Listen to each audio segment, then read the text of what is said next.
Vamos a orar, os pido que me acompañéis con vuestro corazón.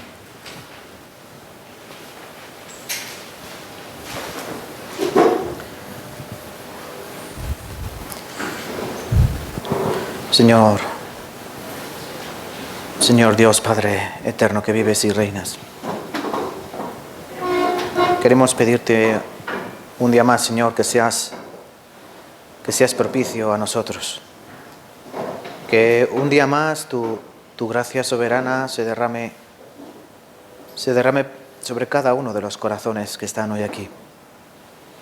Que un día más, Señor, nosotros tengamos el privilegio de ser bendecidos, no solamente con tu palabra, Señor, sino también con tu presencia. Es cierto que a Cristo lo tenemos todos en el corazón, todos aquellos que a través de su preciosa sangre hemos creído en el sacrificio vivo y eficaz. Pero, Señor, necesitamos que cada día nos renueves, que cada día avives ese anhelo de nuestro espíritu. Porque nosotros vivimos en un mundo que está demasiado contaminado y su corriente es demasiado fuerte. Muchas veces los cristianos nos vemos sometidos a esa presión, sometidos a esa tempestad impetuosa que quiere arrastrarnos por cualquier viento de doctrina, también por vicios, deleites, debilidades de la carne, a fin de cuentas, Señor, donde los cristianos no debemos caer, Padre Santo. Y es por eso que cada día venimos a ti en esa dependencia, porque somos demasiado pequeños, somos demasiado débiles. Y necesitamos que tú sigas obrando en nuestros corazones. Te pedimos, Señor, por esta congregación, por esta parte pequeña de tu iglesia, que durante 2000 años se ha ido expandiendo y ha ido edificándose. Porque nosotros lo creemos en el corazón, que somos la verdadera iglesia. Hay otras, sí. Ayúdala, Señor, a todas ellas. Pero en la que nos encontramos nosotros, Señor, es muy débil y todos sus miembros son pequeños. Y el más pequeño es el que predica. Por eso ayúdanos, Señor, con tu sabiduría y con tu poder, para que cuando vengan las pruebas, Señor, para cuando vengan las aflicciones, para cuando vengan esas persecuciones, estemos preparados y no neguemos a nuestro Señor Jesucristo, el cual nos rescató y nos salvó y nos trajo a una vida nueva. Llega el momento, Señor, de que nosotros tomemos posiciones, de que permanezcamos firmes y podamos vivir aquello que profesamos ser. Porque a veces podemos tener la tendencia de ser como el pueblo de Israel, que de labios honraba, pero su corazón estaba lejos de ti. Ayúdanos, Señor, a que nuestro corazón se sitúe a tus pies. Ayúdanos, Señor, a que nuestro corazón se derrame ante tu presencia. Y ayúdanos, Señor, a que cada día seamos más perfectos en el amor de Cristo. Ayuda para que podamos también predicar el Evangelio con todo nuestro corazón, porque a nosotros se nos ha encomendado este ministerio de la reconciliación. En nosotros, en estos frágiles vasos de barro, se nos ha puesto ese tesoro, y el tesoro no es nuestra vida, el tesoro es el Evangelio de la gracia, el Evangelio del perdón de los pecados, el Evangelio de la sangre preciosa de Cristo en la cruz para todo aquel que cree. Y ayúdanos, Señor, para que eso sea posible en nuestras vidas. Guarda a los hermanos que hoy no han podido venir a este lugar y ayuda a los que están enfermos. Levanta, Padre Santo, a los caídos y ayuda a crecer a los pequeños, a los débiles. También te pedimos, Señor, por nuestras iglesias, por todas, para que sean edificados en amor y para que sean levantados, Señor, por tu presencia y por tu maravillosa gloria. Y queremos seguir aprendiendo tu palabra. Por eso te pedimos que dirija tu espíritu este momento y que tú reines ante todas las cosas y sobre todas las cosas. Y a ti oramos, Señor, en el nombre de Cristo Jesús. Amén y amén. Vale, quiero que me acompañéis con vuestras Biblias, por favor, a Romanos capítulo 5.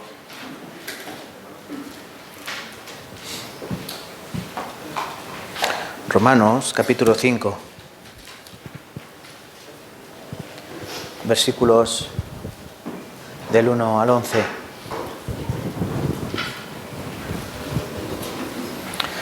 Romanos capítulo 5, versículos del 1 al 11.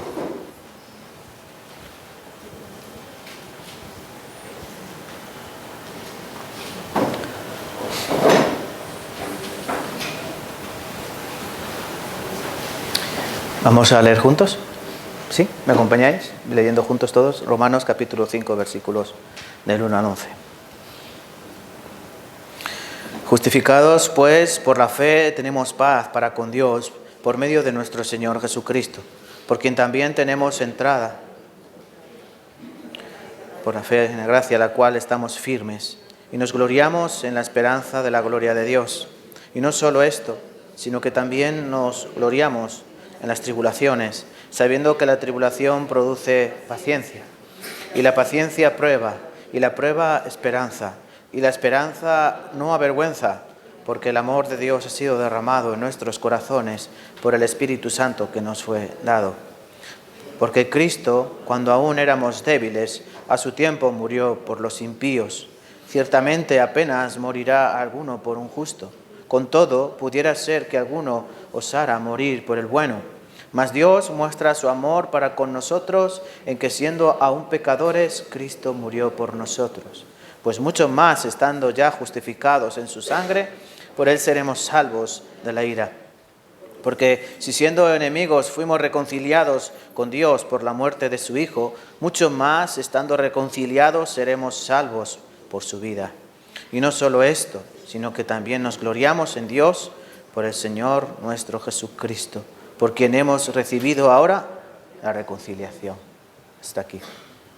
Entonces, vamos a comenzar con una palabra. Hay que enganchar, porque no sé si se acuerdan lo último que vimos la última vez que nos encontramos aquí. Estábamos de seminario, un seminario bíblico, era el último de este año. No sabemos si será el último porque el Señor está a las puertas y cualquier día de estos sonará la trompeta y seremos arrebatados. Pero bueno, hasta entonces nosotros seguimos trabajando y hace un par de semanas terminamos un seminario bíblico donde algunas personas recibieron la salvación. No por su propósito, no por su voluntad, sino que fue Dios el que tocó sus corazones para que a través del Evangelio, lo que estuvimos aprendiendo, que Dios vino a este mundo en forma humana para morir por los hombres y para morir efectivamente, es decir, que sea de verdad esa obra que Cristo hizo en la cruz. No como el mundo, porque el mundo celebra, por ejemplo, ahora, dentro de un par de semanas, estamos ya en Navidad, ¿no? Navidad viene de la palabra natal, ¿no? Que significa nacimiento. Se conmemora el nacimiento de Jesucristo. ¿Y por qué se celebra tan grandemente? Bueno, supuestamente Cristo nació tal día, 24 de diciembre, a las 12 de la noche, más o menos por ahí, por la noche, 9, 10, no sabemos la hora. Tampoco fue en diciembre. Algún día hablaremos largo y tendido acerca de eso. Pero se celebra que Cristo, que Dios vino a este mundo para salvar a los pecadores, ¿sí? Y todo el mundo lo celebra. Pero realmente las personas no creen esto, porque luego tú le preguntas a alguien, ¿y tú a dónde vas si tú mueres hoy? Pues al infierno. Bueno, entonces Cristo no vino por ti. Entonces procesan o confiesan cosas que no tienen demasiado sentido. Si yo celebro Navidad porque yo creo que un día como hoy el Hijo de Dios vino a este mundo para morir por mis pecados, para salvarme, para tomar mi lugar, y luego resulta que yo digo, no, si yo muero, yo voy al infierno, resulta que por mí no vino. Entonces, ¿qué estoy celebrando? No estoy celebrando nada. Simplemente estoy deleitando mi carne, mis ojos y mi cuerpo en una festividad como cualquier otra. Pero el cristiano tiene que aprender verdaderamente qué significa la Navidad, que eso ya también hablaremos otro día.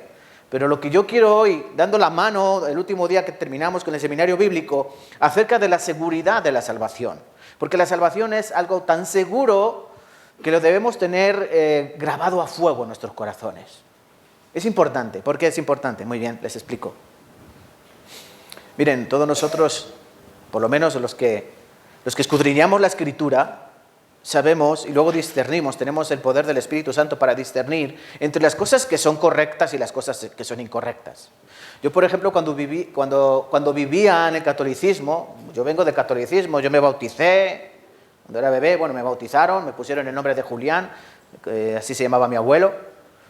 Después yo hice la comunión con 9 años, iba guapísimo, me tenían que haber visto. Tengo alguna foto por ahí. Marinero, de pantalón blanco y chaqueta azul y corbata, como ahora. A los 14 años, el obispo de Cuenca me dio la confirmación. Y ya más mayorcito, me casé, también por la Iglesia Católica. O sea, toda mi vida giraba en torno a la Iglesia Católica. Yo pensaba que mi creencia era correcta, que mi creencia era pues lo que es, ¿no? Pues, lo que está bien delante de los ojos de Dios. Pero mi vida no tenía ese sentido. Era una religión vana, vacía. ¿Por qué? Porque había cumplido una serie de rituales que al fin de cuentas no me unían con Dios, sino al contrario, cada vez me mantenían más alejado de Dios. Porque eran esos rituales que el hombre ha ido inventando, pues digamos, para acercar a Dios.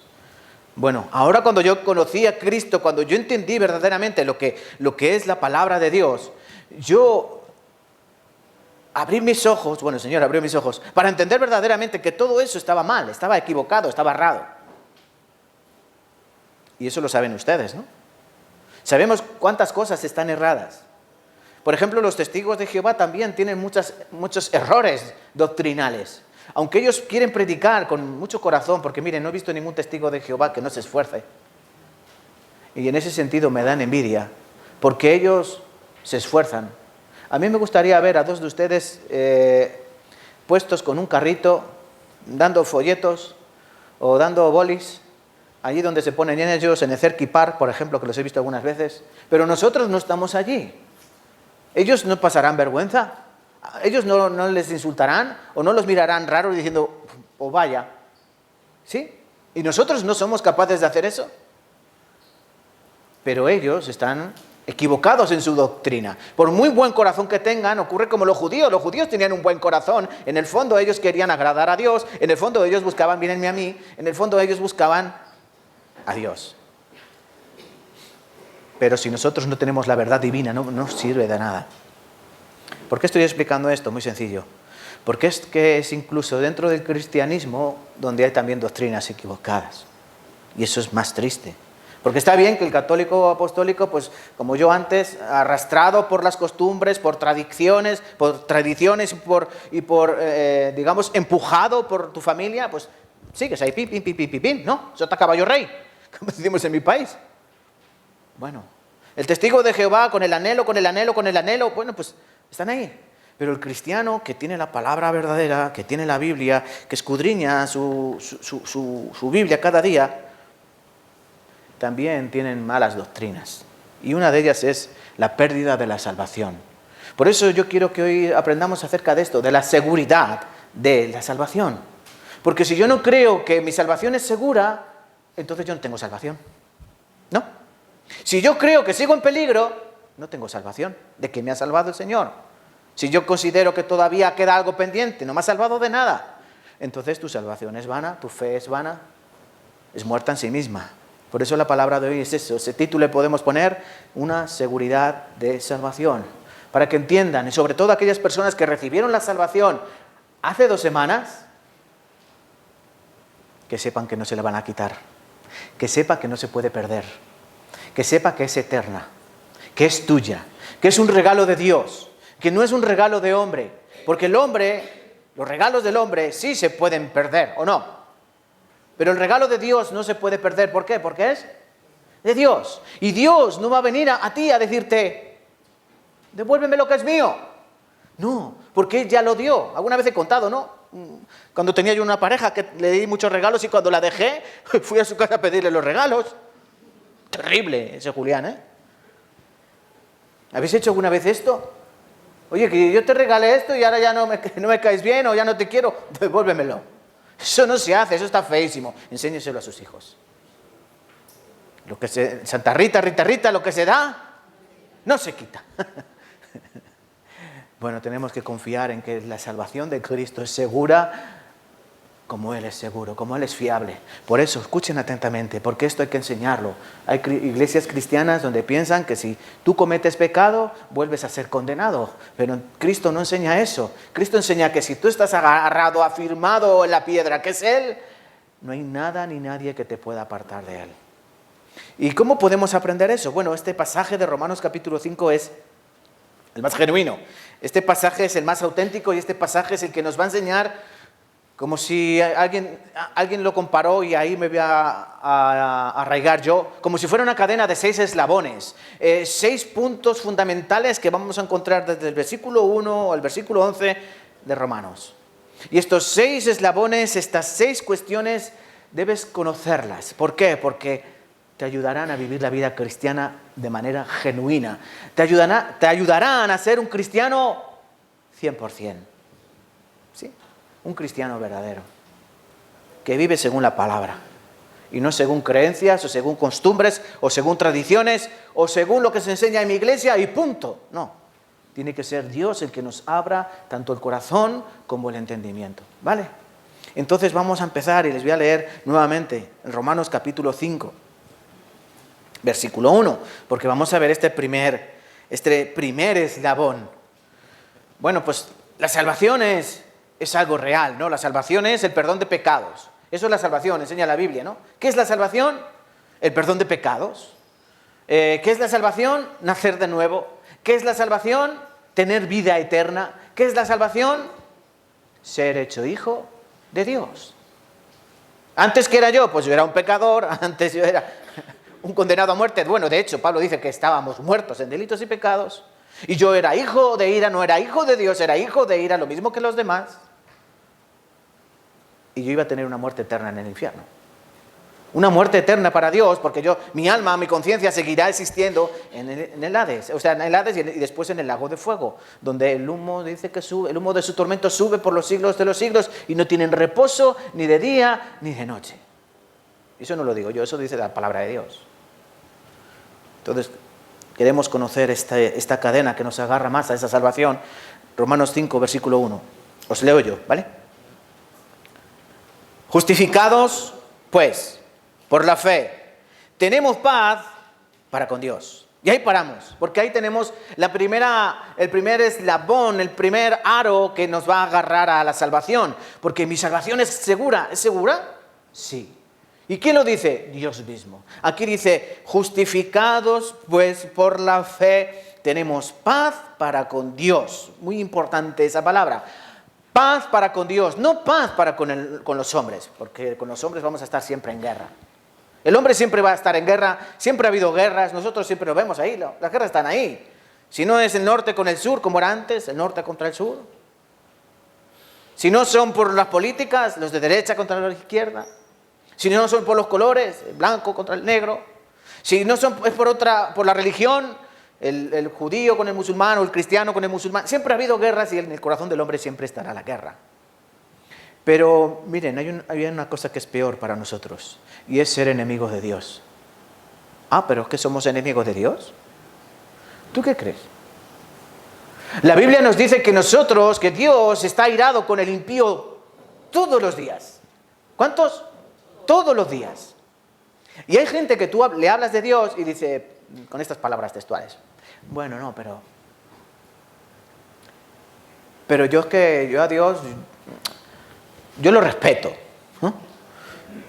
No soy tan malo como para que Dios me envíe al infierno.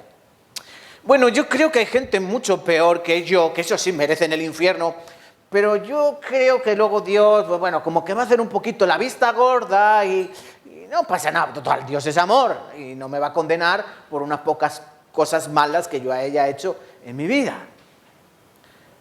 Y algunos ven que no tienen esa guerra con Dios.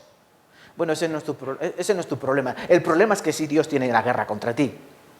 Y eso es una verdad bíblica. Dios está en guerra contra el hombre. ¿Saben por qué? No por el hombre en sí, sino porque el hombre se corrompió, el hombre se estropeó, el hombre se dañó.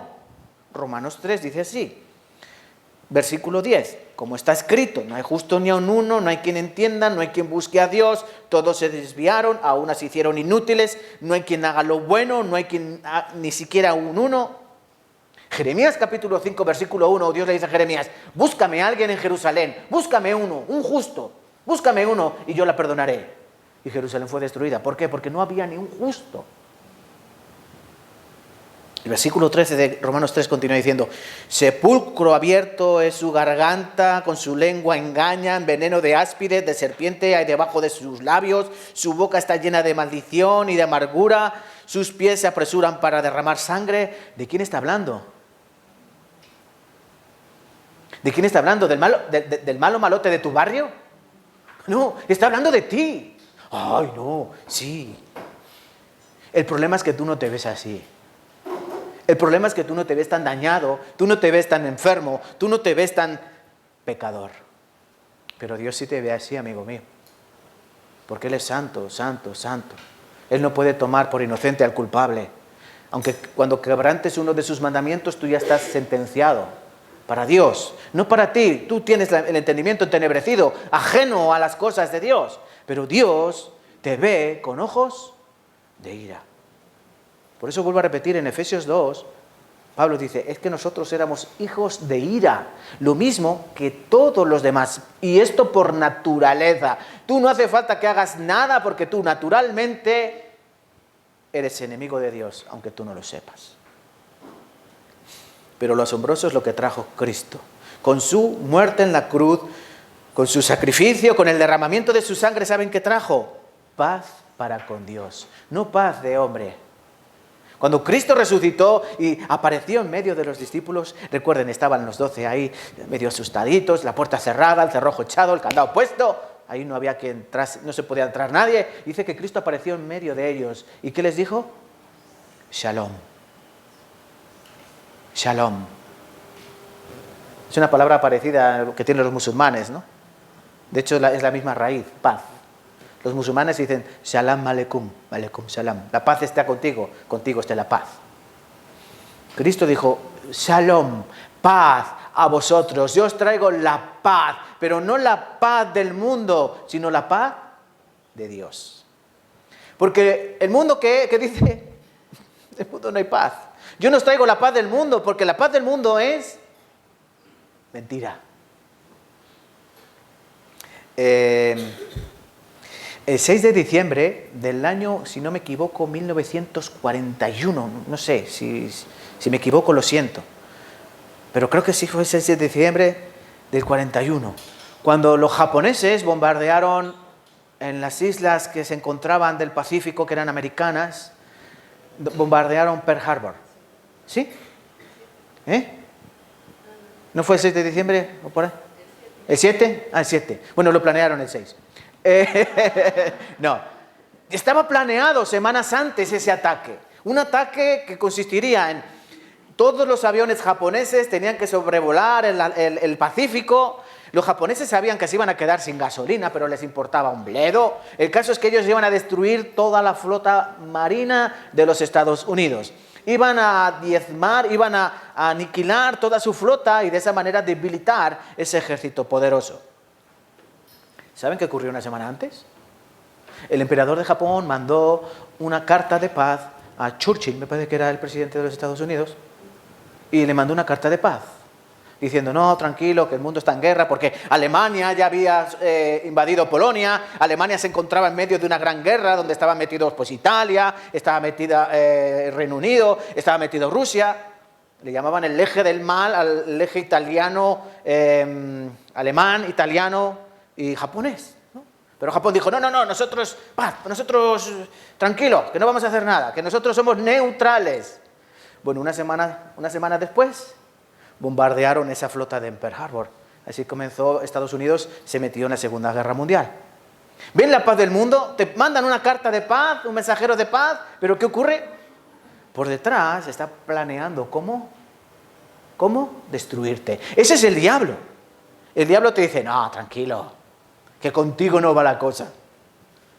El diablo es un experto manipulador y engañador y mete en tus oídos como diciendo, Dios te ama, Dios te quiere, Dios sí está ahí, pero tranquilo, que no es tan malo, no es tan malo. Y eso es un engaño que ha cuajado en el corazón de los hombres de tal manera que viven de espaldas a Dios y piensan que aún así a Dios le da igual. Como que Dios luego va a decir, venga, no pasa nada, venga, que era broma, todos para adentro. ¡Yuhu! No, ese no es el Dios de la Biblia. El Dios de la Biblia es un fuego consumidor. ¿O no? Dice eso Hebreos. Es un fuego consumidor. Horrenda cosa es caer en manos del Dios vivo.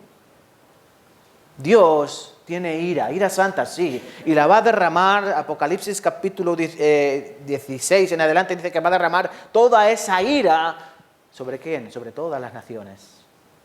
Miren, Dios derramó toda su ira sobre su Hijo Jesucristo. ¿Qué os parece? Dios tuvo que derramar toda su ira en su Hijo amado Jesucristo. ¿Entiendes eso? Cuando Jesús dijo, Eli, Eli, lama sabactani, Dios mío, ¿por qué me has desamparado?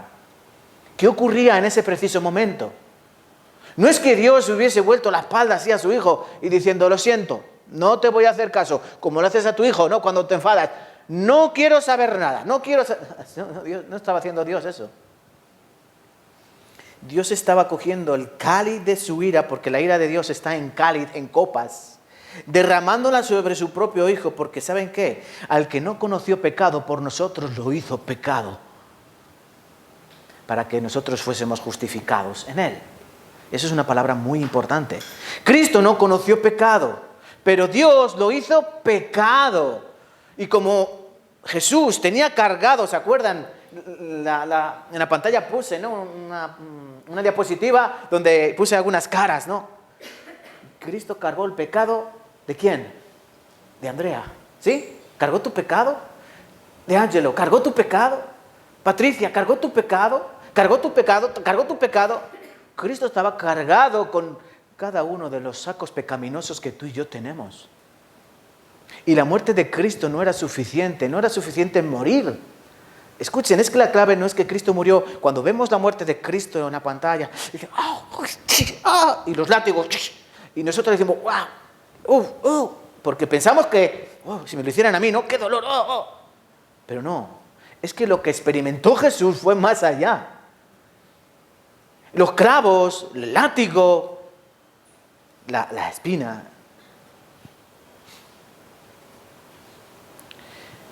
Era poco.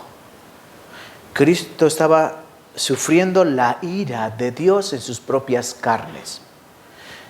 Nosotros no lo entendemos, ¿sabéis por qué? ¿Por qué no entendemos eso? Porque no hemos experimentado la ira de Dios todavía. Todavía no hemos experimentado la ira de Dios. Tuvo que ser su Hijo el que experimentase su ira. Por eso ese dolor. Jesucristo en Getsemaní, esa noche que dijo, Padre, si fuese posible que pase de mí esta copa. Y la copa no era el clavo, vuelvo a repetir, la copa no era el martillo, la copa no era el látigo, la copa era la ira de Dios derramada en su Hijo. La soledad absoluta, el desamparo absoluto por tu pecado y por el mío. Pero a Dios sea gloria que Él trajo paz para con Dios. Dice así, tenemos paz para con Dios, menos mal. Porque vuelvo a repetir, horrenda cosa es caer en manos de Dios vivo. ¿Sabes cuándo vas a experimentar la ira de Dios? El que rechace la palabra, el que rechaza el Evangelio, el que no lo toma como algo serio. No me lo creo, no es suficiente, tengo que continuar yo. Estás pisoteando la sangre de Jesucristo. Estás diciendo, no basta, yo. ¿Sabes que ahora, mira, Dios no puede hacer nada más por ti? Es increíble, ¿no? ¿Dios es todopoderoso? ¿Lo puede todo? Sí, pero ya no puede hacer más por ti. Él ya hizo todo lo que podía hacer. El sumum, lo máximo que hizo es, Él mismo toma cuerpo humano, se entrega una vida en obediencia perfecta, derrama su propia ira sobre su propio Hijo amado. Por eso Jesucristo pudo resucitar, porque en Él no había pecado. Y ahora Cristo, ¿dónde está? Sentado a la diestra del Padre. Él no está muerto, Él vive. Él no está en una cruz. ¿Por qué nuestras cruces no tienen a Cristo? ¿Un cristiano puede llevar una cruz? ¿Puede llevar una cruz? Sí, no hay problema llevar la cruz, pero si la llevas, llévala sin Cristo, porque Él ya no está ahí. Cristo no está en la cruz, Cristo está sentado a la diestra del Padre. Tú puedes llevar una cruz, Pero recuerda, la cruz tiene que estar en tu corazón. Él estableció paz. El hombre perdido, pero Dios establece la paz. ¿Qué ocurrió la noche en la que Jesús nació? Dice que el cielo se abrió y huestes celestiales cantaban un cántico. ¿Cuál? Gloria a Dios en el cielo y en la tierra, paz a los hombres de buena voluntad. Paz a los hombres. Yo traigo mi paz. Este es mi hijo amado en quien tengo complacencia. Este es mi hijo amado a él oíd. Este es mi hijo amado en quien tendréis paz conmigo. No con el mundo. Con el mundo tendréis aflicción. Pero cuidado que hay mayor peligro que el enemigo. O sea que el mundo, cuando yo establezca mi justicia, horrenda cosa es caer en mis manos. Porque yo no puedo hacerme la vista gorda. Porque yo no puedo hacerme el tonto. Dios no se puede hacer el tonto con tu pecado. Por eso la necesidad de recibir la salvación. Y como la salvación es de Dios, ¿qué dice aquí Pablo? Tenemos paz para con Dios. La paz viene de Dios. ¿Saben cuándo acababan las guerras? Una bandera blanca, ¿no? Una trinchera salía así. ¿Y qué decían los soldados? Bandera blanca, bandera blanca. Ya no había ningún disparo, ¿no? Dios ha sacado la bandera blanca. Yo ya no quiero guerra con vosotros. La guerra se acabó. Humano, hijo de Adán, la guerra se acabó. No pleitees, no combatas contra tu hacedor. Yo establezco la paz. Acéptala. ¿Saben cuándo se alegran más los soldados? Cuando hay paz. Cuando hay paz. Un historiador contaba cuando ya las tropas rusas y las tropas americanas entraron en Berlín y se acabó la Segunda Guerra Mundial. Muchos soldados de ambos bandos se abrazaban. ¿Saben por qué? Porque estaban cansados de la guerra. La guerra es algo terrible y solo lo sabe alguien que la ha vivido. Afortunadamente nosotros no sabemos qué guerra. Ojalá no tengamos que ver la guerra. Pero el mundo está lleno ahora de aflicciones y de choques, ¿no? Ahora en Perú están mal, ¿no? Pero no solo en Perú, en muchos lugares hay mucha confrontación. En Brasil, en Ecuador la hubo, en Chile, en muchos países. Que Dios no nos haga ver la guerra. Pero sobre todo, por no desviarme del tema, recuerda, el primer eslabón que tiene que agarrarte a la salvación es que Dios estableció la paz contigo. No de mutuo acuerdo, es decir, no llegó Dios y dijo, hacemos las paces. No, es que Él ya las hizo. Lo único que tienes que hacer es extender tu mano y decir, sí, quiero la paz contigo. Porque ¿qué puedes hacer tú ante Dios? Guiñapo. ¿Qué puedes hacer tú si eres un trozo de barro? Solo puedes aceptarla sin condiciones. Acéptala en Cristo Jesús. ¿Sí? ¿La aceptamos o no la aceptamos? Romanos 1:18, porque la ira de Dios se revela desde el cielo contra toda la impiedad e injusticia de los hombres que detienen con injusticia la verdad. Ven, hay hombres que con injusticia detienen la verdad de Dios. Dios quiere la paz, pero hay hombres que dicen, no te fíes. Cuidado, Tienes que vivir en obediencia a Dios, tienes que obedecerle, tienes que seguir sus mandamientos, tienes que agradarle todos los días, porque si no, Él te va a dar. No, están deteniendo la justicia de Dios. Dios dice, no, pero si ya está todo saldado, con mi hijo, la muerte de mi hijo amado, suplió todo lo que había que ofrendar, suplió todo el pecado que había que pagar. El consumado es, ¿qué significaba el consumado es? Ya está todo pagado, acéptalo.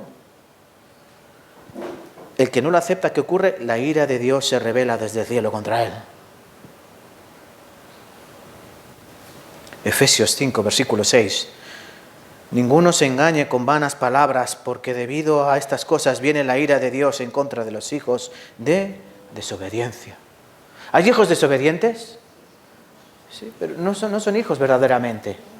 Está diciendo su actitud desobediente no los certifica como hijos. Dios está diciendo, ellos pensarán que son mis hijos, pero no, son bastardos. Por eso son desobedientes, porque mis hijos, ¿qué hacen? La voluntad del Padre. Los hijos de Dios conocen al Padre, y como yo conozco al Padre, yo ando según el Padre. Mientras yo no lo conozca, no podré andar como Él. O Colosenses 1, os leo. Dice, habiendo hecho la paz mediante la sangre de su cruz. Habiendo hecho la paz mediante la sangre de su cruz. ¿Con qué estableció Cristo la paz con Dios? No con una bandera blanca, sino con su sangre derramada en la cruz. Él estableció esa paz para con nosotros. ¿Has entendido el primer eslabón que tiene que agarrarte a esta cadena? Efesios capítulo 2, versículo 14 dice, Él es nuestra paz. Él es nuestra paz. Hay un cántico, un villancico, ¿no? Noche de paz, noche de amor, la, la, la.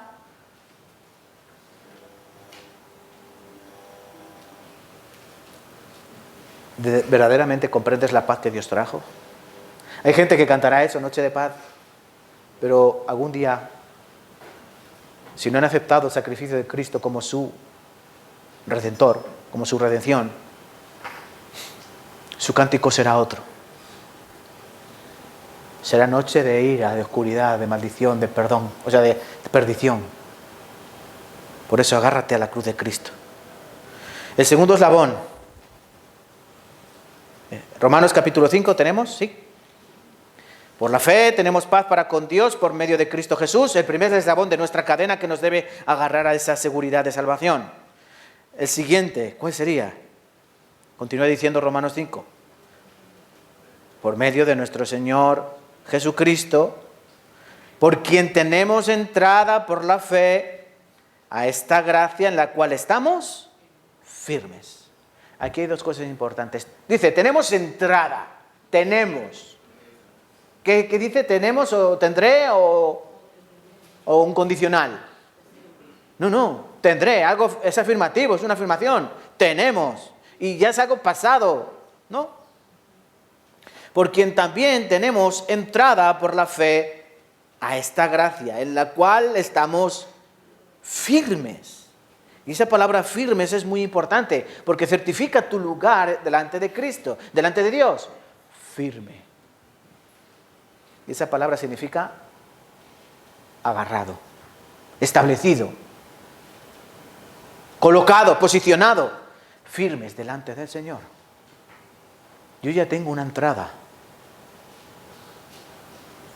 Tengo una entrada. ¿Y cómo conseguimos esta entrada? Miren, escúchenme, este pasaje para un judío era algo extraordinario. Quiero explicar esto. Para un judío entrar al lugar santísimo era imposible. ¿Saben que el tabernáculo, el templo de Dios en la tierra, tenía dos lugares? Uno era el lugar santo y el otro era el lugar santísimo. Estaban separados por un velo, ¿sí? Por un velo. Y en el lugar santísimo solo podía entrar el sumo sacerdote una vez al año, en el día de expiación, en el día que se expiaban los pecados de todo el pueblo. Mírenme a mí, no miren al niño. Solo una vez al año el sumo sacerdote, ni un sacerdote de raso podía entrar al lugar santísimo donde estaba la presencia de Dios. ¿Qué ocurría si un sacerdote u otra persona entraba al lugar santísimo? ¿Qué ocurría? Moría, ¿sí o no? Moría. Por eso ninguno se atrevía a entrar en ese lugar. Escuchar a un judío decir, no, nosotros ya tenemos entrada al lugar santísimo. Nosotros ya tenemos entrada en el cielo. ¿Cómo va a tener entrada? Si eso cuesta muchísimo, eso tiene que ser un sumo sacerdote y no antes de un ritual bastante estricto para lavarse y purificarse. Pero la palabra nos dice que nosotros ya tenemos entrada en ese lugar. ¿Cómo? Vamos a buscar, dejamos aquí el marcapáginas y vamos a buscar Hebreos capítulo 10. Hebreos capítulo 10.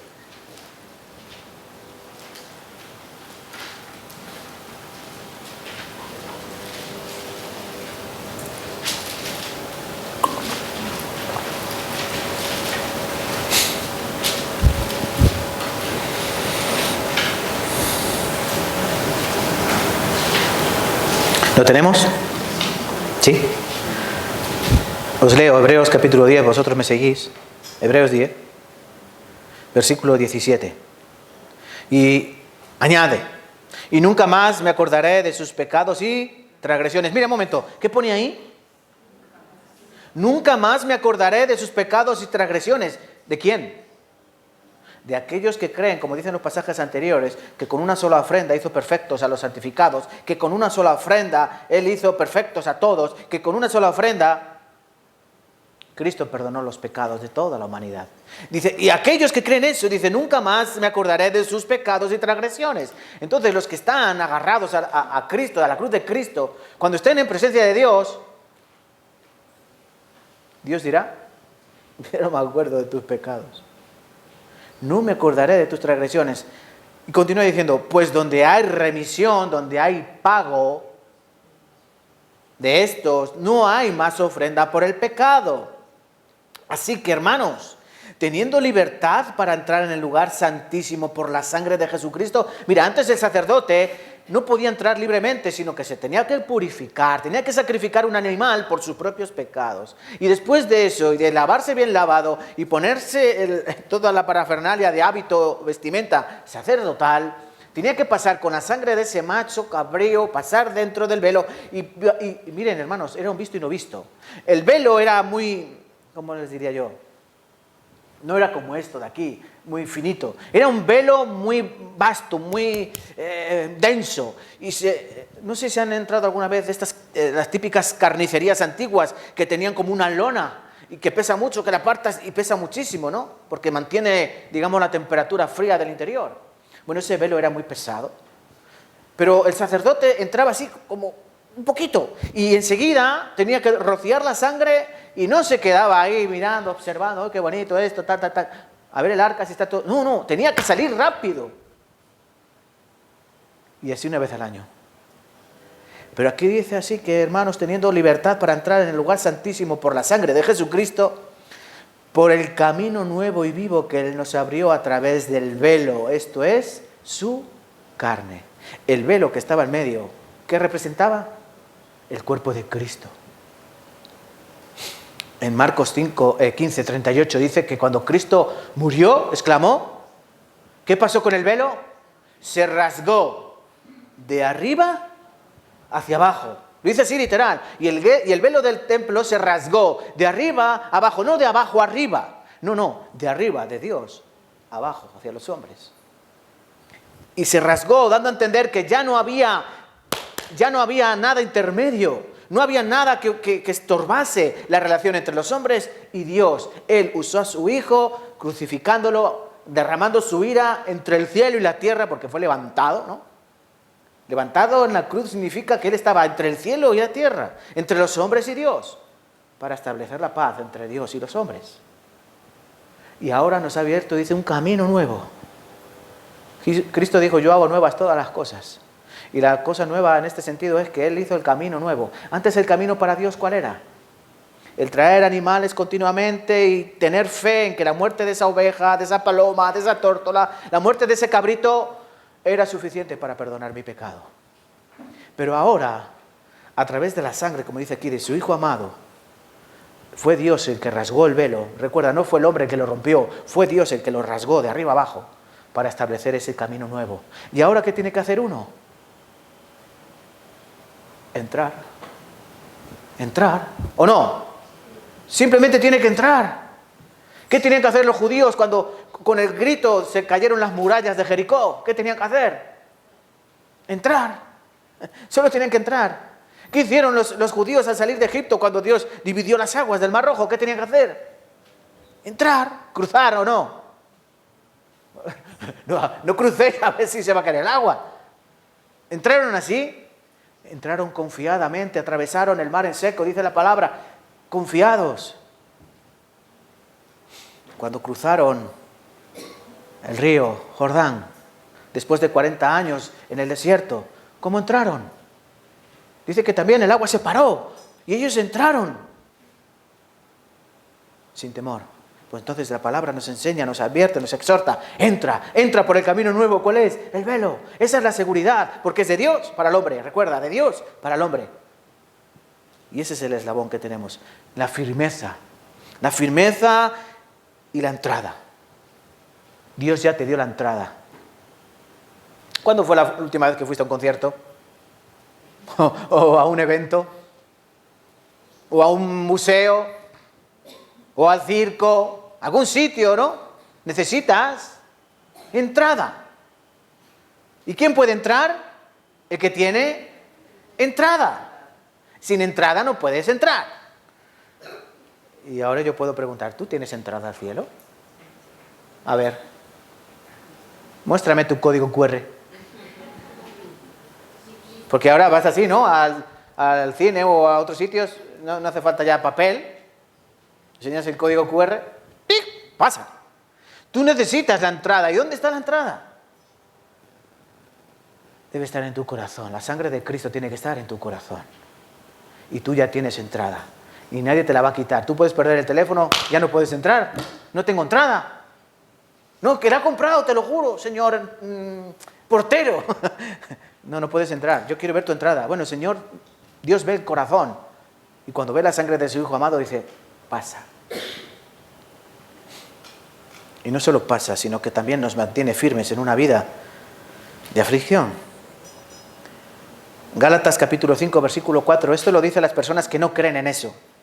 Gálatas 5:4 dice, de Cristo os desligasteis los que por la ley os justificáis, de la gracia habéis caído. Y aquí dice uno, ¿ves? De la gracia puedes caer, puedes perder la salvación. No, léelo bien. Aquí dice, de cierto os desligasteis, Gálatas 5:4, os desligasteis los que por la gracia os justificáis. ¿Qué significa esto? Muy sencillo. De Cristo os desligáis los que por la ley os justificáis, no la gracia, la ley os justificáis, de la gracia habéis caído. El que se justifica por la ley no acepta la gracia, tan simple como eso. ¿Han entendido? ¿Qué es justificar por la ley? Cumplir los mandamientos. Yo es que tengo que ser bueno o buena, yo es que tengo que cumplir los mandamientos porque si no Dios me condenará al infierno. Bueno, eso es vivir bajo la ley. No tienes gracia. De la gracia habéis caído. Dios ya tiene su gracia soberana. Dios dice, yo ya he perdonado tus pecados. Tú ya no tienes que hacer nada. Simplemente cree esto. Y alguien dice, no. Sí, yo soy salvo. Acepto la salvación. Cristo murió por mis pecados. Pero ahora depende de mí mantener esa salvación. De tal manera que si yo peco, la perdí. Y tengo que volver a venir a Cristo y decirle, perdóname. Y como que Él me la vuelve a dar. Y yo de mí depende otra vez de cómo yo viva. Y vuelvo a cometer pecado. ¿Y qué pasa? La volví a perder. Es como si estuviese crucificando día tras día al Señor. Vas a la entrada, dices, no, tu entrada no la tengo. Sí, la he pagado, sí, pero la he perdido. Voy a mi casa a imprimir otra. Y así, y vuelves y la has vuelto a perder. Voy a mi casa a perder. No. Él ya te la dio para mantenerte firme en tu lugar. Porque, escucha, la firmeza no depende de ti, depende de Él. El mantenerte firme no depende de ti, depende de Él. Porque esa es la gracia sobre gracia que dice la palabra. Gracia sobre gracia. Dios te da gracia para ser salvo y Dios te da día tras día gracia para mantenerte firme. Pero pastor, ¿qué ocurre cuando una persona anda como le da la gana? Y dice que es cristiano, que todos sus pecados han sido perdonados, pero él anda como le da la gana. Él comete pecados como antes, incluso más. ¿Qué ocurre con esa persona? Bueno, simplemente no es salvo. ¿Así? Él dice, yo soy salvo. ¿Pero qué son las palabras? ¿Qué son las palabras? Las palabras se las lleva el viento. Yo puedo decir, yo soy hermoso, soy bello. ¿Sí? Yo lo puedo decir, ¿soy bello, soy hermoso? No. Tú puedes decir muchas cosas, pero lo que te va a ratificar es lo que tú tienes en el interior, lo que tú haces con tu vida día tras día. Si tú te mantienes firme, porque Dios te mantiene firme, ahí se certifica que tu salvación es genuina. Cómo tú vives, cómo tú andas, porque ya no andas solo, ahora es Cristo el que gobierna tus pasos y el Espíritu Santo el que guía tu caminar. ¿Sí o no? Porque eso se recibe con la salvación. El Espíritu de gracia, el Espíritu Santo, el que ahora me convence de pecado, el que cuando yo hago algo malo digo, No, esto no lo tengo que hacer, porque por culpa de esto Cristo murió. Y esto le desagrada a mi Padre. ¿Entienden? Uno ya conoce lo que es el pecado y entiende que no puede desagradar, no a Dios, porque ahora Dios es mi Padre. ¿Y ustedes hacen cosas para desagradar a sus padres? No. El que lo hace es porque no tiene a Dios como su Padre, sino tiene a Dios como un libertador. Me ha dejado libre. No, eso pensaban algunos. Que Cristo había traído libertinaje para los hombres, que podemos cometer pecado como agua bebemos. Esa es la advertencia de Judas. Cuando tú lees la carta de Judas, se ve ahí que hay unos que andan como les da la gana, diciendo que son cristianos, pero van de mal de peor. Dice que son como nubes sin agua, que son lo peor. Y dicen ser cristianos. Y los representa como los de Sodoma y de Gomorra. Los representa como esos ángeles caídos. Los representa como perdidos. Por eso tienes que estar seguro en la libertad de Cristo. ¿Sí? ¿Sí o no? Vale. Volvamos a Romanos capítulo 5. No me va a dar tiempo. Vamos rápido, hermanos. Tercer eslabón de la cadena. Hemos visto que el primero que es que somos justificados y esa justificación de Cristo nos da paz con Dios. Dios ha establecido paz con nosotros. En segundo lugar, yo tengo una entrada abierta, una puerta abierta donde yo estoy ahí y no es eso solo, sino que yo estoy firme en ese lugar. Nadie me puede quitar. Porque tú estás en primera fila en el concierto esperando que entre el artista, ¿no? Pero llega alguien y te empuja, y otro te empuja, y otro te empuja, y tú qué haces, y ya. Y más si eres chiquitito, ¿no? Y ya te vuelve para atrás. No, el Señor te deja firme ahí, te clava ahí, porque Él es el que lo hace y Él es el que lo permite. En tercer lugar, ese tercer eslabón de la cadena de seguridad de salvación. Versículo 2. Dice que nuevamente porque tenemos entrada por la fe en esta gracia en la cual estamos firmes. Y aquí comienza el tercero. Y nos gloriamos en la esperanza de la gloria de Dios. Nos gozamos en esperanza. La palabra gozarse es muy intensa. No significa que es una alegría, así, alegre. No, es un gozo, es algo especial. Es como si te dicen, oye, que te ha tocado 100 millones de euros en la lotería. ¿Tú qué harías? ¿Tú qué harías? Qué bien. Pues a ver qué hago yo ahora con tanto dinero. Yo creo que esa no sería tu actitud, ¿no? ¿Tú qué harías? Vamos, no quiero poner la cara que pondría si te dicen eso, ¿no? Bueno, pues ante el gozo eso se queda corto. La palabra gozo va mucho más allá. La palabra gozarse significa, lo voy a leer en griego porque no me sale así sin leerla, kauchaomai, es una jactancia suprema, es decir, una alegría sobrenatural. Por eso, ese es el gozo que tiene que tener un cristiano. ¿Por qué? ¿Recuerdan los dos eslabones anteriores? Cristo me salvó de una condenación eterna y Él me ha dado entrada en el cielo. La puerta está abierta, puedo entrar. De hecho, yo ya entré. Efesios capítulo 2 dice que ya estamos sentados juntamente con Cristo en las moradas celestiales. Es como si mi asiento, como igual en un banquete de boda, mi asiento ya tiene mi nombre. Para Dios, yo ya estoy sentado allí. Y lo que estoy haciendo en esta tierra simplemente es pasar ese peregrinar en el desierto. Pero mi nombre, mi asiento, mi ciudadanía, mi ser está allí sentado, para Dios. Yo entendiendo eso, ahora yo ya puedo estar gozoso. ¿Y dónde se mostrará eso? En aflicción. En aflicción se ve cuál es el verdadero cristiano. En aflicción se ve cuál es el genuino. En aflicción se ve cuál es el de verdad. versículo 3. No solo esto, sino que también nos gloriamos en las tribulaciones, sabiendo que la tribulación produce paciencia. No es que te goces de que el Señor... Es que miren, algunos cristianos piensan que el Señor les ha dado una mejor vida. El Señor me sacó de la droga, el Señor me sacó del juego, el Señor me sacó del alcohol, el Señor me sacó de aquí, el Señor me sacó de allá. Y por eso su gozo es así. ¿Saben por qué? Porque piensan que Dios se limitó a sacarlos de una conducta en su vida. Pero lo que hizo Dios, lo que hizo Cristo es muchísimo mayor. Piensa esto por un momento. Deja de pensar en esta tierra. Ahora piensa en la eternidad futura. Cuando todo acabe y comience una eternidad. ¿Cuál es tu lugar en esa eternidad? Si tú piensas que por toda... Miren, cuando he dicho de tocarte la lotería de 100 millones de euros, se te han abierto los oídos así, ¿no? Bueno, es que la eternidad en el cielo es muchísimo más valiosa que 100 millones de euros. Es más, yo pienso que si tú tuvieses 100 millones de euros, serías más infeliz. Serías más infeliz.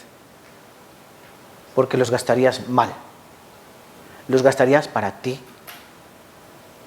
Seguramente tu matrimonio se perdería, tus hijos se perderían y tú te perderías.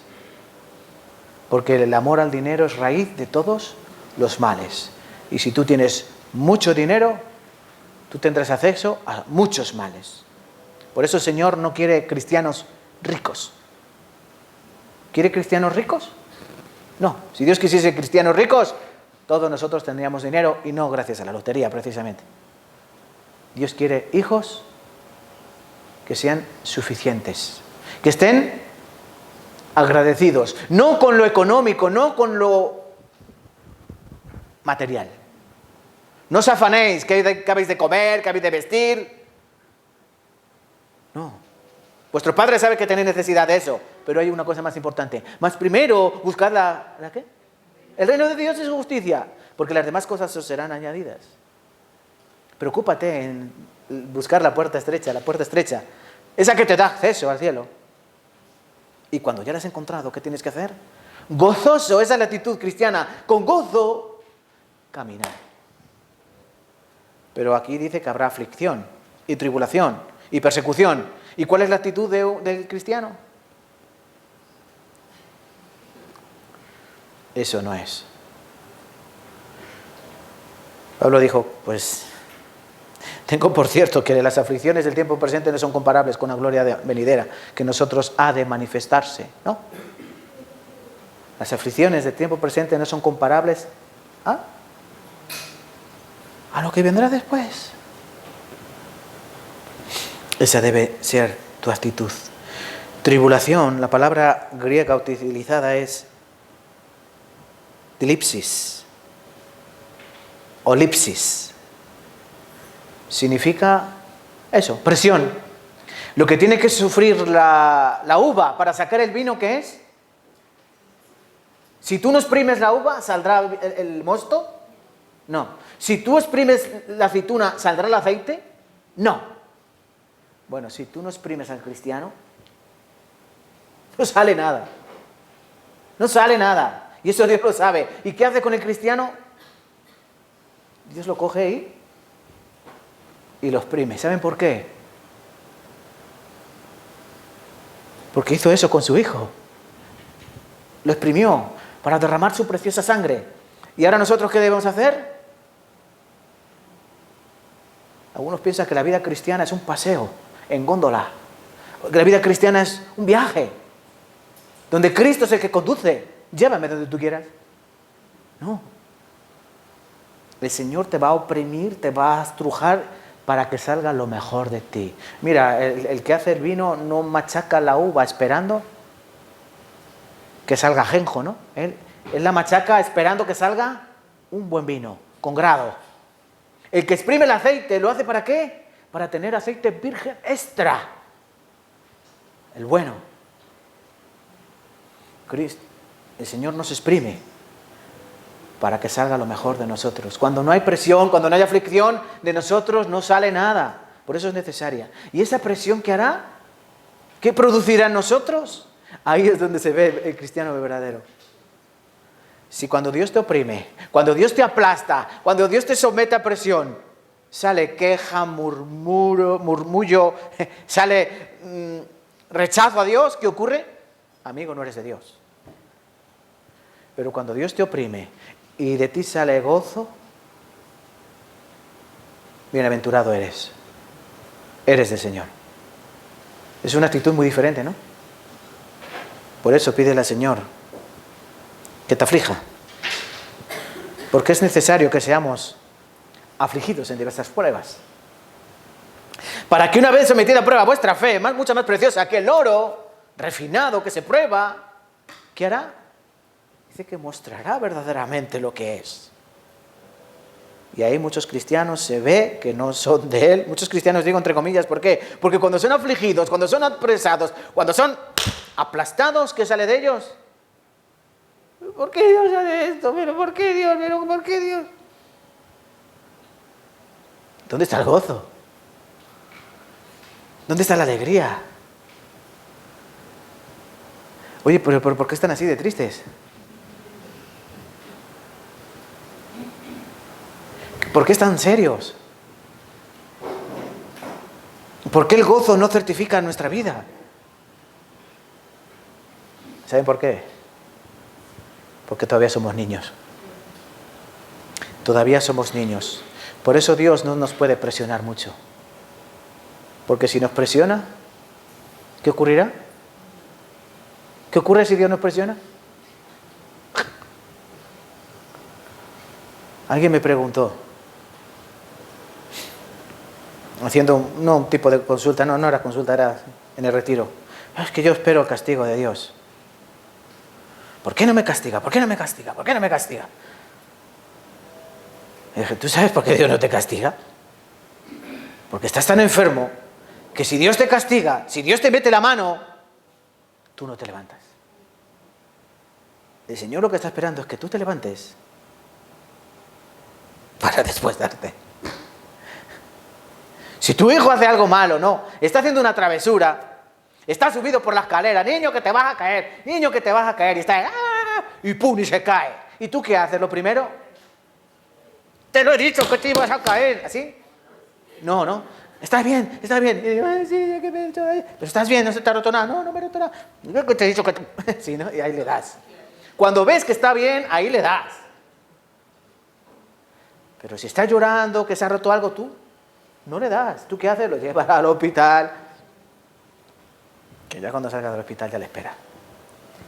Ese es Dios. Y Dios nos quiere oprimir para que veamos nosotros si somos de Él o no somos de Él. Porque entonces si yo veo, que yo no soy de Dios, porque Dios me oprimió y resulta que de mí salió agua. Pues entonces puedo ir otra vez a la fuente hasta que salga sangre, la sangre de Cristo. Porque hermanos, todavía dice la palabra, todavía no habéis sido afligidos, sometidos hasta la sangre, hasta la muerte. Glorificad a Dios en vuestros cuerpos. No tengáis temor de ser afligidos por Dios. No tengáis temor de las pruebas. Y ante esto, tened sumo gozo. Los discípulos salían gozosos de haber sido azotados. ¿Sí, no? Ese es el corazón que nosotros debemos tener. Filipenses capítulo 1, versículo 6.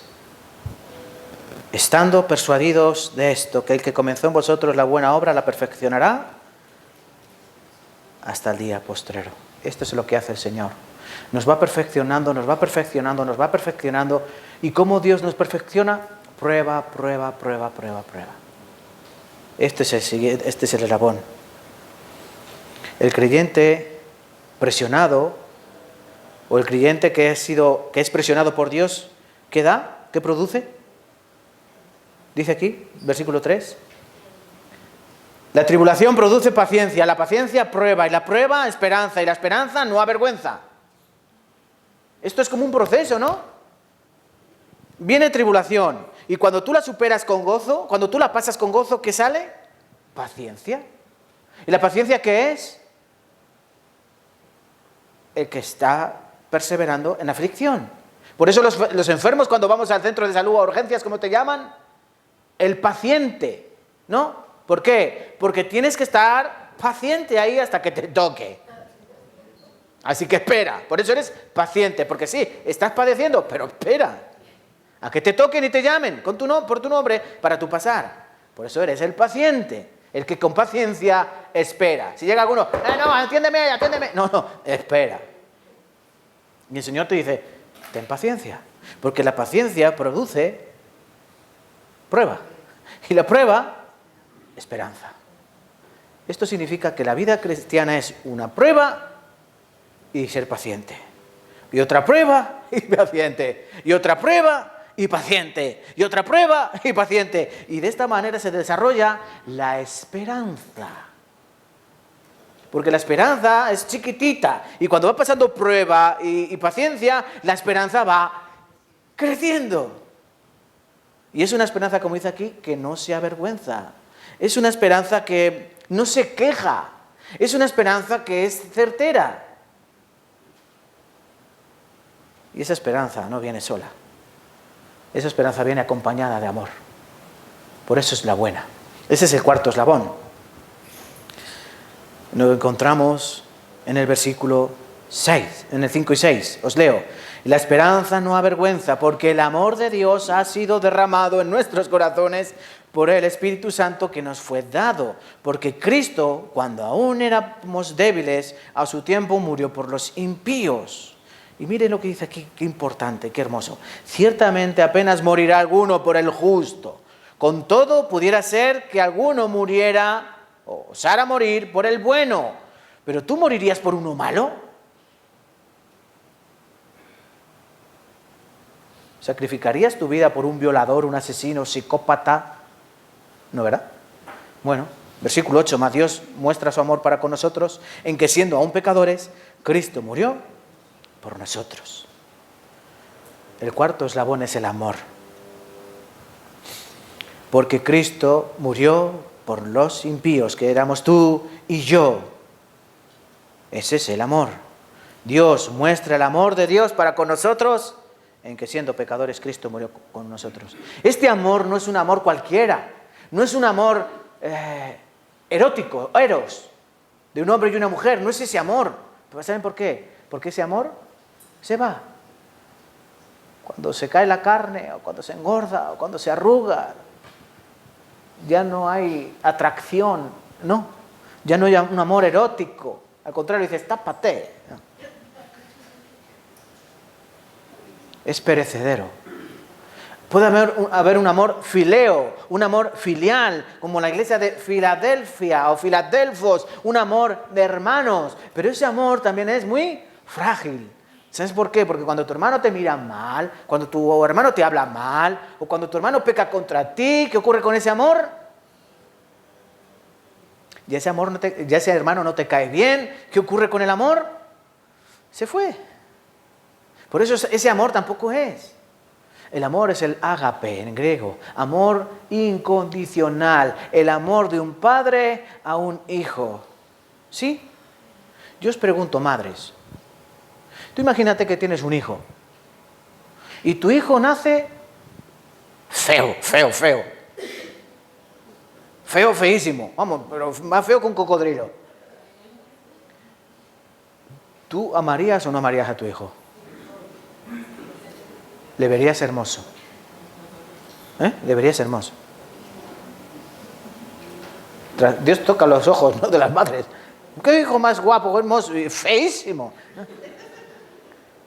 Bueno, ese es el amor incondicional de una madre, que aun siendo feos, lo ve hermoso. Dios nos ve como nos ve. Dios nos ve guapos o feos. Horribles. Escúchame, cómo Dios te ve, como un gusano. ¿Cómo ves tú los gusanos? ¡Ay, qué gusano más bonito! ¿Quién es este gusanito? ¿Tú has visto las orugas? Tú le dices así a la oruga, ¡ay, qué oruga! ¡Ay, qué pelito tiene tu oruga!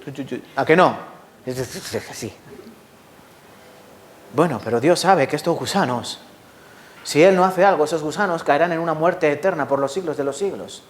¿Cómo somos nosotros ante Dios? Somos como un gusano, dijo Job, y el Hijo del Hombre también gusano. y Él muere por los gusanos. Él dice que no muere aquí por algo agradable. Él no dice aquí que muera alguno bueno o muere por el justo. No, no, no. Dios muere por los impíos, por los gusanos. Ese es el amor incondicional de Dios. Y ese es el que recibimos nosotros. Romanos, ya que tenemos Romanos capítulo 8.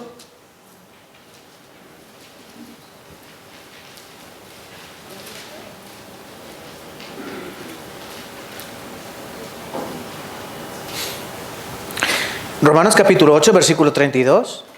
El cuarto eslabón que tiene que aferrarnos a la seguridad de tu salvación, que no pierdes tu salvación por el amor del Señor. Dice el 32, el que no escatimó ni a su propio Hijo, sino que lo entregó por nosotros, ¿cómo no nos dará también con Él todas las cosas? ¿A ver? Si Dios sacrificó a su Hijo, ¿cómo no te va a dar todo lo demás? Si Él ya te dio lo más valioso que tenía, pues Él te dará todo lo demás. ¿Quién acusará a los escogidos? De Dios. Dios es el que justifica. Recuerda, la justificación viene por parte de Dios, no tuya. ¿Quién es el que condenará? Cristo es el que murió. Más aún, el que también resucitó. El que además está a la diestra de Dios, en Él también intercede por nosotros. Y comienza aquí una pregunta retórica. ¿Quién nos podrá separar o quién nos separará del amor de Cristo? ¿Tribulación o angustia o persecución o hambre o desnudez o peligro o espada? Como está escrito, por causa de ti somos muertos todo el tiempo, somos contados como ovejas de matadero. Antes, en todas estas cosas somos más que vencedores por medio de aquel que nos amó. Por lo cual estoy seguro que ni la muerte, ni la vida, ni ángeles, ni principados, ni potestades, ni lo presente, ni lo porvenir, ni lo alto, ni lo profundo, ni ninguna otra cosa creada podrá separar del amor de Dios que es en Cristo Jesús, Señor nuestro. Amén. ¿Qué me puede apartar del amor de Cristo? ¿Quién me lo va a quitar? Mira, Pablo te dice, nada. Ni lo alto, ni lo bajo, ni ángeles, ni potestados, ni principados, ni lo presente, ni el presente, ni el futuro. No hay nada. Nada te puede apartar de Cristo Jesús. Mira, la salvación que Él te dio es un regalo de amor que no hay nada creado que te lo pueda quitar. Nada. ¿Saben por qué? Porque es de Dios, el amor de Dios. Incondicional. Mira, no hay nada, escúchame bien, no hay nada que tú puedas hacer para que Dios no te ame. ¿Has escuchado? No hay nada que tú puedas hacer para que Dios deje de amarte. Nada. Nada. Ese es el amor de Dios. Mira, incluso los hijos son capaces de hacer algo para que dejemos de amarlos. ¿Sí o no? Si un hijo somete a prueba a un padre o a una madre de tal manera que vicios, que mala vida, despilfarro, desobediencias, una y otra y otra y otra y otra, puede hacer que un padre deje de amar a un hijo, ¿sí o no? De hecho, hay gente que ya no ama a sus hijos. Hay gente que no ama a sus hijos ya. Lo dieron por perdido. Bueno, pues no hay nada que tú puedas hacer para que Dios te deje de amar. ¿Qué amor es mejor? El de Dios, el de Cristo. Pues ese amor te tiene que amarrar a Él. Dios muestra su amor por nosotros en que siendo un pecadores, Cristo murió por nosotros. Gálatas 5:22 dice que el fruto del Espíritu, ¿cuál es? ¿Cuál es el fruto del Espíritu? Amor. Comienza con amor. No. Hay una lista. Y recuerden, no son frutos del Espíritu. El Espíritu no tiene muchos frutos, como si de un mismo árbol salieran peras, manzanas y aguacates. No. Es un mismo fruto que sus peculiaridades, igual que, por ejemplo, la peculiaridad del aguacate, ¿cuál es? ¿Qué tiene el aguacate? ¿Tiene vitaminas? ¿Tendrá potasio? ¿Magnesio? No lo sé qué tendrá el aguacate, pero tiene diferentes cualidades, ¿no? Igual que todas las frutas tienen cualidades. Bueno, el fruto del Espíritu tiene cualidades. Es un solo fruto, pero que de él la cualidad principal es el amor.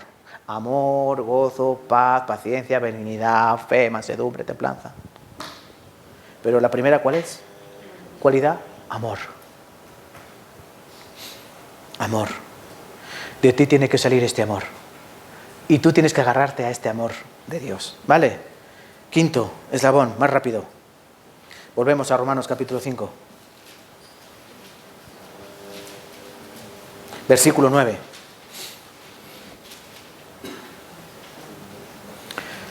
Os leo, 5:9. Pues mucho más estando ya justificados en su sangre, por él seremos salvos de la ira venidera.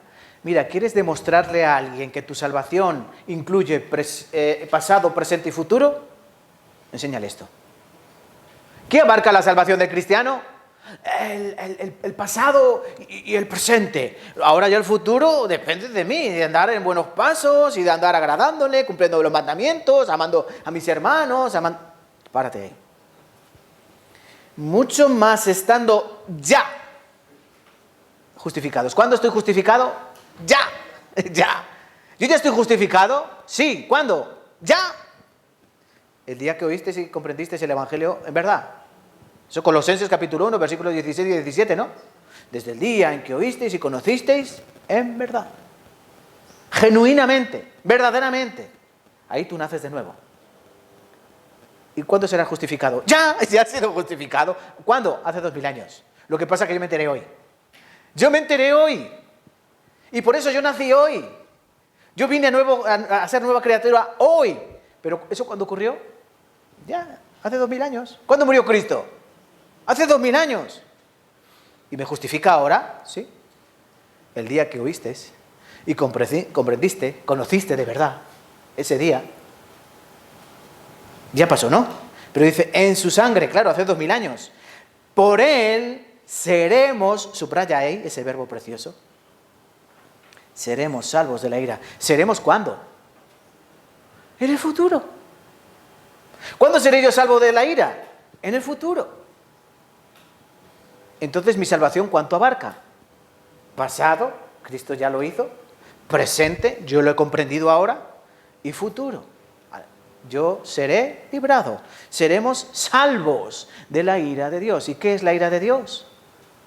La ira de Dios aparece en Apocalipsis capítulo 20, el juicio del gran trono blanco, cuando Dios separa, dice también Mateo 25, ¿no? Como el pastor a las ovejas de las cabras. Y a unos les dice, venid benditos de mi Padre, y a otros les dice, apartados de mí malditos al fuego eterno, preparado para el diablo y sus ángeles. Esa es la ira de Dios. Dios los cogerá y los echará ¿a dónde? Al fuego eterno. Esa es la ira de Dios. Y si aún tienes a Dios como un amigo, como un colega, que no pasa nada, que va a tomar por alto todos tus pecados, tienes que venir a traer a que Dios establezca la paz contigo. Último, sexto eslabón, que tiene que aferrarte a la seguridad de tu salvación y de la mía. Versículo 10 y 11. Porque si siendo enemigos, mira, ¿tú que eras de Dios? Eras enemigo. Y si todavía no crees en Cristo Jesús como tu Salvador y tu Redentor, tú sigues siendo enemigo de Dios, aunque tú pienses que no. Él sigue siendo tu enemigo. Él todavía no te mira con ojos de agrado. Porque si siendo enemigos fuimos reconciliados con Dios por la muerte de su Hijo, mucho más estando reconciliados seremos salvos por su vida. Y no solo esto, sino que también nos gloriamos en Dios por el Señor nuestro Jesucristo, por quien hemos recibido ahora la reconciliación. ¿Saben qué significa esto? ¿Dónde está Jesús? ¿Dónde está Cristo? Respóndame, ya para terminar. Yo sé que están cansados, yo no, pero no pasa nada. Yo podría estar como Pablo disertando con vosotros horas. Yo cuando me meto en la cama con mi señora, no puedo disertar ni un minuto, porque me quedo dormido, pero como así. Pero yo aquí puedo disertar, no me canso, no sé qué pasa, que no me canso de disertar, no me canso. Pero sí, el tiempo ya se acaba. Pregunta, ¿dónde está Cristo?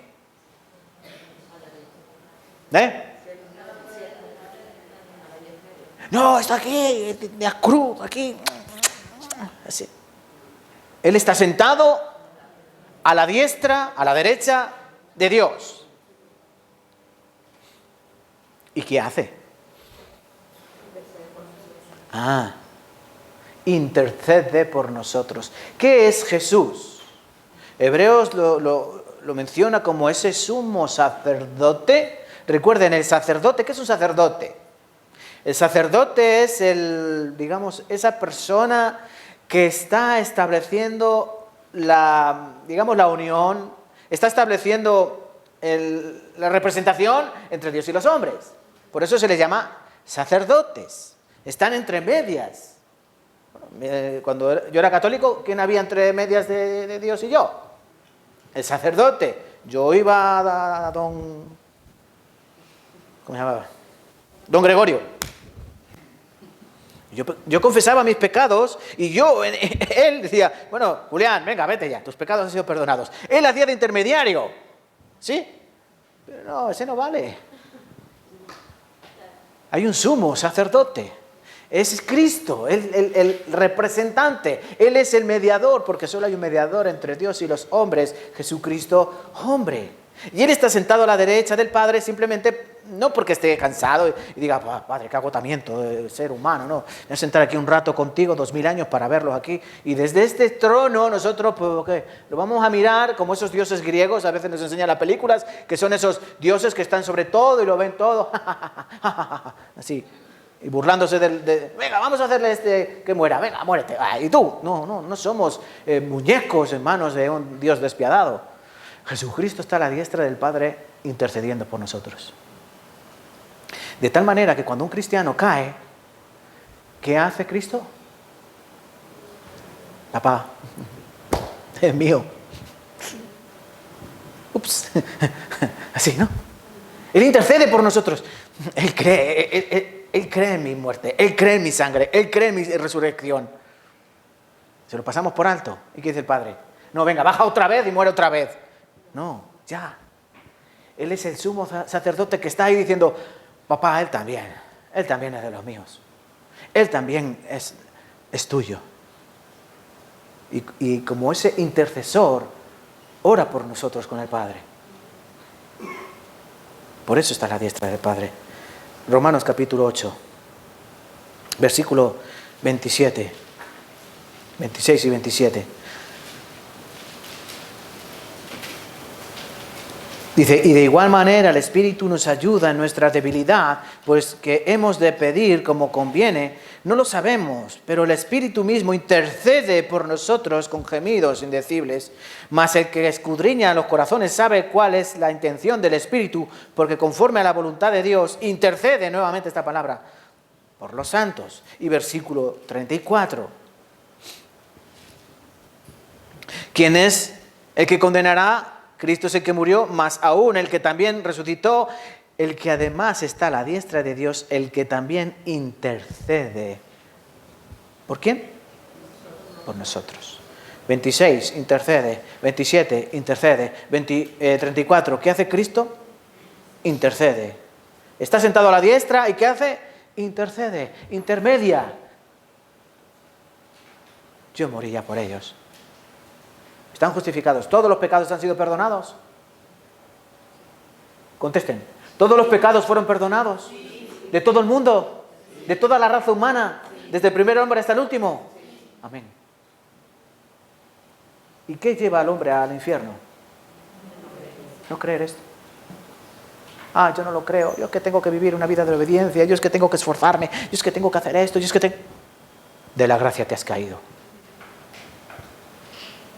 Pero y ahora cometo pecado, ¿ahora qué tengo que hacer? ¡Ay, Señor, ven y muere otra vez por mí! No. El Señor dice, levántate, levanta, venga, levanta. ¿O no? Sí. Y Él tiene paciencia con nosotros. Por eso la salvación no se puede perder. Miren, hay muchos cristianos que pasan toda su vida con duda. Duda de salvación. ¿Saben por qué? Porque Satanás quiere meternos duda en nuestro pensamiento. Nuestra batalla contra Satanás, recuerda, no tienes lucha contra sangre ni carne. Tu batalla comienza aquí. Aquí. De tal manera que cuando tú cometas pecado, vas a notar algo que te va a decir, pues vaya cristiano que eres. ¿Y tú eres de Cristo? ¿Y tú eres de verdad? ¿Pero tú crees que un cristiano haría eso? Así, aquí. Pum, pum, pum, pum, pum. Y ya empiezas a decir, a ver si es que no voy a ser salvo. Yo para mí que no soy salvo. Y pasa un año. ¿Y seré salvo? ¿Seré salvo? Y pasan 5 años. ¿Seré salvo? ¿Seré salvo? A ver si no voy a ser salvo. Y unos días resulta que sí. No, soy salvo, soy salvo. Y pasa algo. A ver si es que no voy a ser salvo. Y así hay cristianos así. Con dudas de ser o no ser. Porque permiten que esa batalla se pierda o se gane dependiendo de cómo esté tu pensamiento. Recuerda, no. Agárrate a la promesa de Dios. Estos 6 eslabones que hemos aprendido. De que Él lo ha hecho ya todo. De que, vamos a hacer ese resumen. Dice que estamos justificados, ¿sí? Y Dios tiene paz con nosotros. También hemos aprendido que hace Dios. Tiene una puerta abierta y nos mantiene firmes en ese lugar. No nos va a mover ni a derecha ni a izquierda. Él nos tiene en ese lugar porque es el que nos mantiene en ese lugar. ¿Qué ocurrirá? Pues que habrá tribulación y persecución, pero nosotros habrá un gozo a través de esa presión y de esa tribulación. También hemos aprendido ¿qué? Que hay el amor de Cristo, que nada ni nadie nos puede apartar de Él. El quinto eslabón es que Cristo está manteniendo ahí esa liberación, ¿no? Él nos ha liberado para siempre, pasado, presente y futuro. Y por último lugar, Él intercede día tras día con Dios, por mí. ¿Entienden? Está en medio, intermediando entre Dios y yo. No lo hizo solo para perdonarme todos los pecados, sino que día tras día para mantenerme en la fe, para mantenerme en mi vida espiritual. Cristo está haciendo de mediador, intercesor, a través del Espíritu Santo. Entonces, conclusión. ¿Podemos dejar que venga Satanás a nuestros oídos y decirte, no eres salvo, no eres salvo, no eres salvo? No. Recuérdale a Satanás quién te salvó. Recuérdale a Satanás quién te amó. Recuérdale a Satanás quién intercede por ti, con Dios. Y no habrá dudas en tu corazón. Y no habrá dudas en tu mente. Vive en obediencia al Padre. Gózate en aflicción. Sufre. Cuando cometas pecado, sufre. Porque el camino de la santificación es de sufrimiento. ¿O no? Sí. Pero supera día tras día las pruebas. Si caes, solo puedes hacer una cosa. Levántate. ¿O no? ¿Qué pide Dios de un hijo que cae? Levántate. ¿Qué le dijo Dios a Elías? Elías debajo del enebro, me quiero morir, me persigue Jezabel, me quiero morir, yo solo he quedado. ¿Qué le dijo el Señor? Levanta, largo camino te resta, levántate, come, sí, come, bebe, toma, bebe, te lo he preparado yo el desayuno, una torta de pan y un vaso de agua, pero levántate. El cristiano que no se levanta no es cristiano. Se regodea en su caída. ¡Ay, que me cae! ¡Ay, que me... ¿Has visto así? Cuando alguien se cae... ¿Tú cuando te caes, qué haces? Así, ¿no? Te caes. Y mira, que no te haya visto nadie. Bueno, hay algunos que se caen y hacen como Neymar, ¿no? ¡Ay, ay, ay, ay, ay, ay, ay, ay! No, eso no es un cristiano. Eso es una persona penosa. Ese es el cerdo que se revuelca en el cieno. Esa es la puerca lavada que se vuelve a revolcar. El cristiano se levanta y continúa. Como el atleta ¿qué hace cuando se cae? Ya perdió la carrera, ya no voy a llegar el primero. No, se levanta y sigue corriendo. Ese es el verdadero atleta. Eso tenemos que ser nosotros. Mantente firme en la seguridad de tu salvación, porque no depende de ti, depende de Dios. No depende ni del que quiere ni del que corre, sino de Dios que tiene misericordia. Que nada ni nadie te quite este gozo. Vamos a terminar a llorar. Oramos juntos. Señor, Hemos escudriñado un día más tu palabra, un día más nos hemos sumergido en su belleza, en su armonía, en su verdad. Un día más nos ha sido deleitados, no nuestros oídos solamente, sino nuestro corazón. En esta seguridad tan preciosa, en esta seguridad verdadera. Nada puede apartarnos del amor en Cristo Jesús. Nada. Cuando tu palabra dice que nada es nada, ni siquiera nuestro propio pecado, Señor. El pecado que fue responsable de la muerte de Cristo, Él no nos puede separar de su amor. Él no nos puede apartar de tu presencia. Lo que sí puede hacer, Señor, es distorsionar nuestra relación contigo. Él puede apartar tu gracia de nosotros, tus bendiciones. Él puede apartar su cariño y su ternura, pero no puede apartar nuestra condición. Nuestra condición ante ti, Señor, es de hijos amados. Si ahora nada ni nadie nos puede arrebatar, que el diablo no nos puede volver a comprar, porque fue la sangre de Jesucristo la que nos compró y la que nos llevó a un nuevo Padre, a un nuevo Señor. Ayúdalos y ayúdanos, Señor, para que podamos comprender esta verdad, que la salvación que predicamos no se pierde, que es verdadera, que es una vez para siempre. Y te pedimos, Señor, que día tras día nos perfecciones en santidad, que profesemos con nuestros actos lo que somos. Y si nos tienes que tirar de la oreja, estíranos, Señor. Pero ten misericordia, porque todavía somos niños pequeños.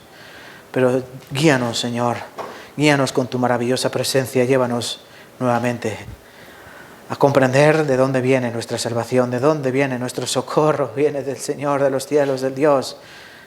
De ti vienen todas las cosas, Padre Santo.